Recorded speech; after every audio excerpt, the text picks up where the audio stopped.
You've given the advice to a lot of young people, don't go to your parents for advice. And I remember doing research for this conversation. I was like, slow your roll, Dan. I got an 18-year-old in college right now. I'm hoping he's coming back to me for advice. I've learned a few things. So I was like, all right, I'm going to tee this up. What do you mean by that? And then what's your posture that you recommend to parents who hear that? Talk to me. I think that the challenge is parenting is a beautiful reflection of your self-worth and the need to feel useful. And I've studied a lot of really successful young men. One of my mentors, he has two beautifully, incredibly well-adjusted. He worked for Bill Gates. He's worth about 400 or 500 million. And I asked him these questions, like, how do you set the stage? Like, how did they end up that way? And he said a few things back to the previous question, which is, he told me, he's like, don't hide the world from your kids. So what does that mean, Ken? He goes, the world is a certain way, show them.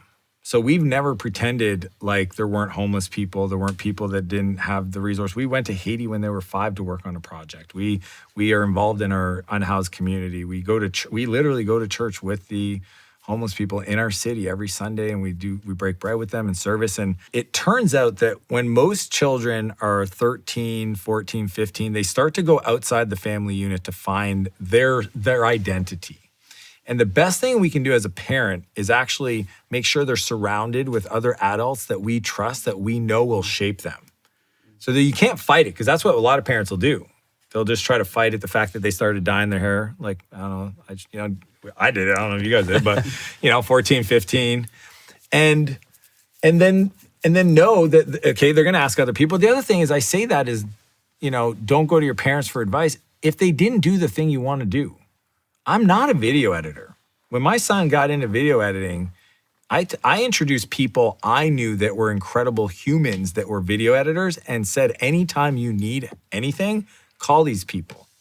I didn't let him do that. I shaped it, like, you know what I mean? Like, you got to set the playing field a little bit.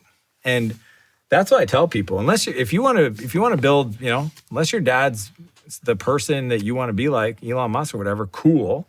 But my gut tells me that, my kids are going to have aspirations for things I've never done. And asking me for advice is actually not the right move, because that's not what I do. If I want to get something done, I go say, who are the top 5 people in my city that have done this? I go ask them. I don't ask my brother.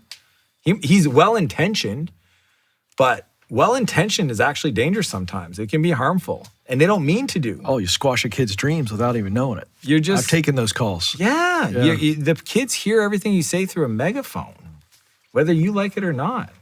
We often talk about buying back your time and making your time more efficient. My fear as a parent is that I'm giving my 3 sons a very much easier life than what I had. We have somebody to clean the house. We have somebody who does all this stuff. I'm concerned that I am not inviting enough hardship into their life. Yeah. What do you do being a dad to make sure that you are not making your children's lives too easy? Well, let me tell you how silly I was for a while. Because I believed that and I was scared to do that, I would force my kids to sit in the back of the plane by themselves, which is illegal, just so you know. Like, they were 8, okay? I'm in business. They're behind me in coach. I fly private now, so I have my own plane, and I didn't want them to fly with me. Like, so then I'd have to fly commercial when they were with me and then take my, silly willy stuff. Like, there's just so many things. And I'll tell you what changed for me is realizing that the world is hard enough on them if you allow it. Without me having to drive out into the middle of the wilderness, drop them off and say, figure it out, boys, and run home. Because that's what I thought I'd have to do. Because what's the rite of passage? I know what I went through.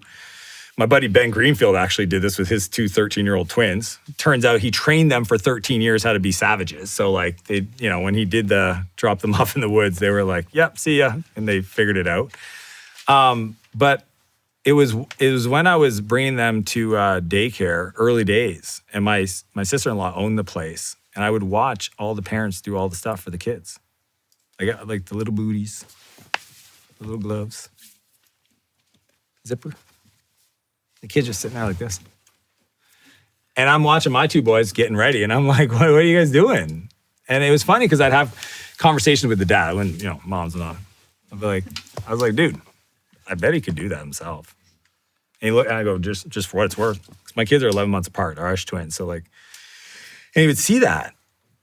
And I remember grade 1, maybe even preschool, but I remember that we had to go do the teacher thing. So we went to the class. I remember sitting in those little, I forgot how small stuff was when I was a kid. So I'm sitting in the little desk, knees up here and this little thing. And the preschool teacher's talking to all of us as parents, and she goes, and by the way, you have to let your kids pack their bag in the morning.